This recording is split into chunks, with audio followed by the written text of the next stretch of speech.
So hello students, today you will learn how solar energy is converted into electrical energy by indirect method.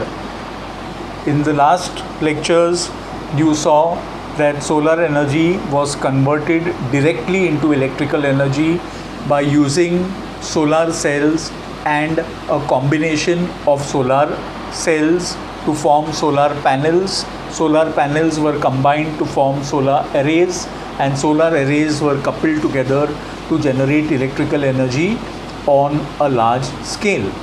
So today you will see how solar energy is first converted into thermal energy, and then the thermal energy generated is used to heat water and convert the water into steam. Then the steam will be used to run the turbines that will drive the generator to generate electrical energy. The main difference in this power plant is that you are not using any fuel which is polluting the environment or hazardous to health. Unlike in all previous thermal power plants or where thermal energy was used, you saw that the fuel used was either fossil fuels like coal and natural gas, or you saw that thermal energy was generated by using radioactive elements in a nuclear reactor. All of those power plants, thermal power plants, were basically using fuel which is hazardous to health and dangerous and harmful to the environment as well. But what you are learning now or going to learn right now is a very clean source of energy which is non-polluting and not harmful to human health as well. So you are going to learn how a solar thermal power plant functions. Students, see, you must have, maybe in your childhood days, probably you would have got an opportunity to play with a magnifying glass. You must have seen how a magnifying glass, if you put it under the sun and concentrate the rays, it is capable of burning a piece of paper or maybe a piece of or a dried leaf as well. As a child, we have played along. I have seen how you can concentrate the solar energy with the help of a magnifying glass and generate tremendous amount of heat energy which can burn a piece of paper, right? So the method you are learning here is similar. Only thing is you are not using glasses or lenses. Here there are reflectors or mirrors which are parabolic or concave in shape. You all learned last year about concave mirrors. These concave mirrors are used in solar devices.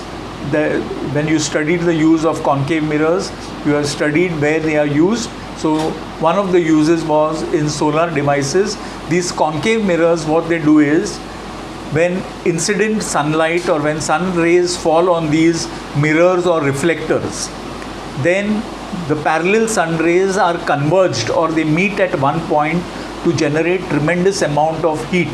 This heat that is generated by concentrating the sun rays is used to heat water and then convert it into steam, which will then drive the turbines to run the generator and generate electrical energy. So we will now have a look at how these thermal power plants, solar thermal power plants function. We will get to understand how they generate electrical energy first. Students, you can see here, this diagram will give you a very clear idea of how a solar thermal power plant actually functions. You have many such reflectors. They are concave in shape, or you call this type of a shape as a parabolic shape, right? So these are parabolic reflectors or concave reflectors which are used in thermal power plants, and there are many of them lined up together. Now, over these reflectors you will have pipes through which water runs, and these pipes are painted black in color. The reason is that on the outer side they are painted black because black color is known to absorb more than 95% of the heat energy that falls on them, right?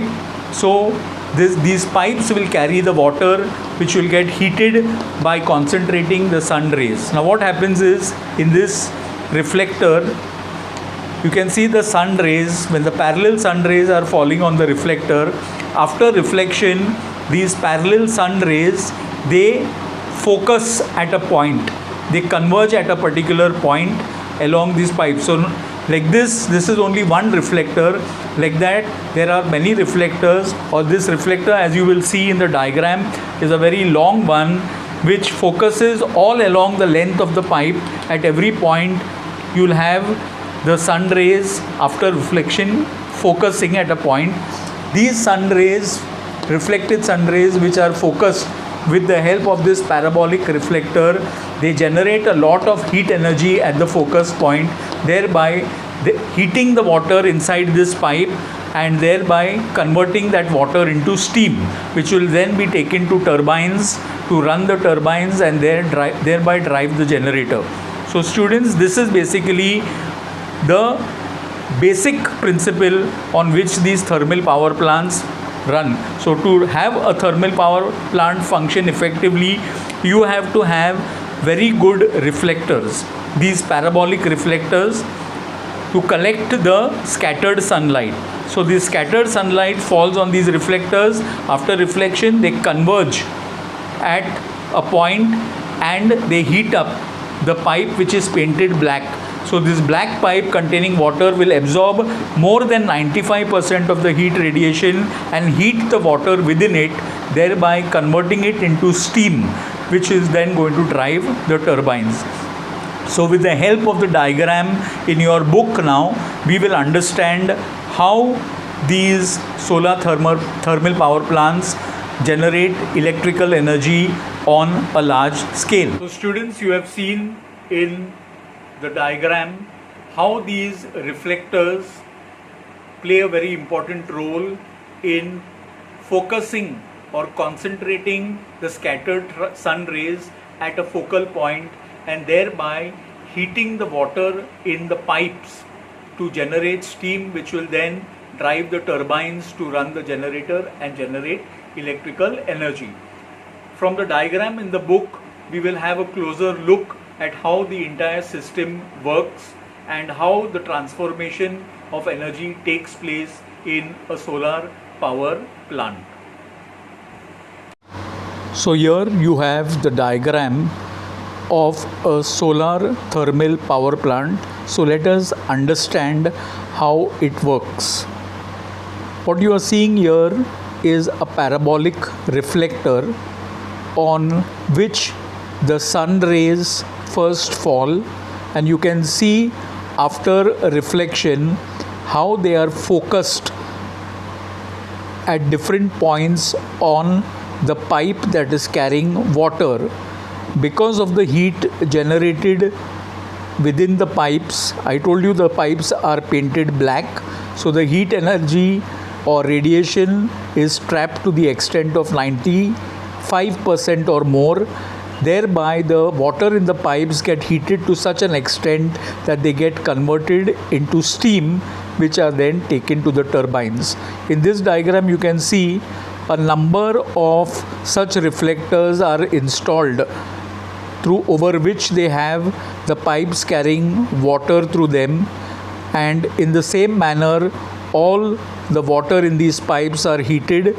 They are then converted into steam, which is taken to the turbine to run the turbine. The turbine drives the generator, just as we learned in all other ways or methods of generating electrical energy. The turbine runs the generator to generate electric current.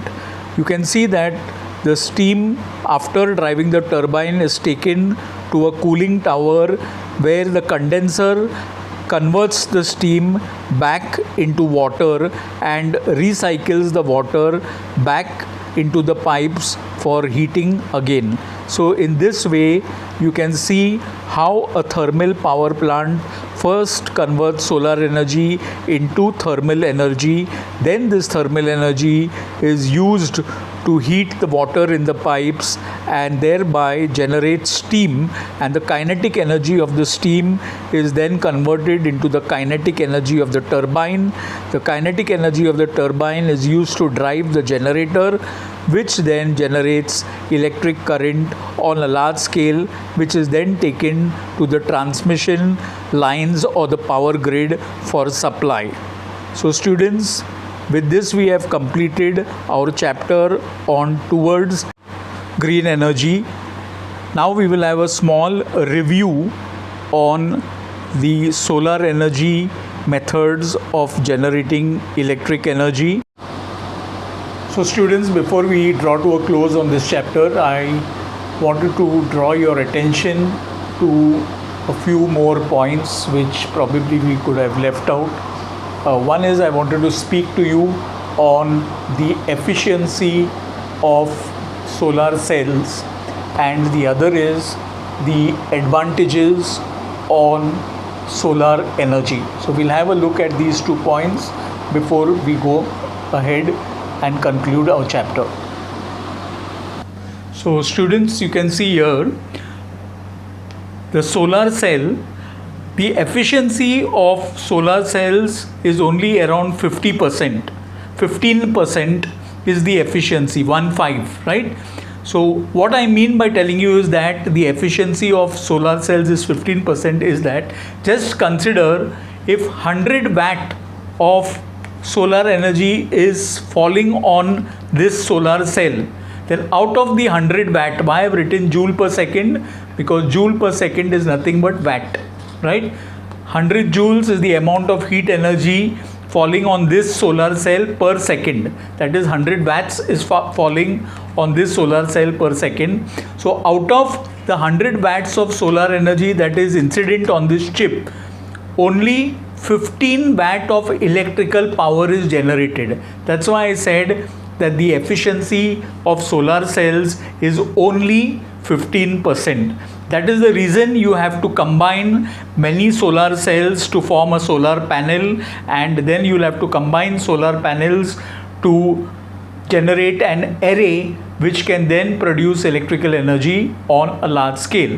Now let us have a look at some of the advantages of solar energy. Solar energy is a very clean and non-polluting source of energy. Unlike the others that we studied, there is no smoke generated, no toxic gases emitted, so there is no harm to human health and even environment. So that's why we call it as a clean and non-polluting source of energy. That's why you categorize this solar energy as green energy. Then it is a renewable and abundant source of energy. Abundant means available in plenty on all the regions of this planet, right? So it is a renewable and abundant source of energy. Abundant, I told you, is plenty on all regions of the earth. Renewable means you once used, you can generate it within a very short period of time. So solar energy is a renewable source of energy, and it is going to last us till this planet exists, right? Now it is free of cost, right? So solar energy, you don't have to pay for it, you only have to pray to God for the gifts of solar energy that He has given us. So it is free of cost. Then low maintenance cost. One very big advantage is that these solar panels and solar systems, they hardly require any maintenance. So the cost of maintenance on these solar energy systems are very, very low, and they can work even in diffused radiation. Diffused radiation, students, means even when the sunlight is a bit less or dim, these solar cells and solar systems can generate energy. Now, of course, everything has two sides of a coin, right? So there are a few limitations which you also should know. Still, the initial cost of installation is quite high because silicon is quite expensive. So building solar panels and solar arrays is a very expensive affair initially, but in the long run, once installed, in the long run, you will recover all the costs of solar energy or of the installation. So in the long run it proves to be very economical, but initially of course it will cut a hole in the pocket, right? Then second is for domestic use. If you have to use it for domestic use, you will first have to store the electrical energy generated by these solar cells. You will have to store it to charge the batteries. That means the electrical energy generated during daytime will be taken to a battery and converted into chemical energy, and then the chemical energy will be reconverted into electrical energy when you want to use it as and when, even if the sun is not available. So that is the case normally with many domestic appliances that we use. Even street lightings, they have solar panels on the top of them. With these solar panels, they charge the battery connected to the lamp post. The battery stores that electrical energy as chemical energy, and during the night time when they switch on the lamps, the chemical energy stored in the battery gets reconverted into electrical energy, right? So students, we have now completed our discussion on this chapter. I believe that you would have well understood. We have almost taken 10 video lectures to complete this topic. We will of course be having a review on the exercise along with the discussion on exercise questions, without which no chapter is complete. Okay, so we will definitely have a review. I will give you the schedule of the review maybe by today evening once again. Now students, very important for us to understand is that we have to go through all the important points. In case you have not understood anything, you revisit the video lectures once again. If you have still any doubts, then you are most welcome to call me up. Please do not hesitate to ask your doubts.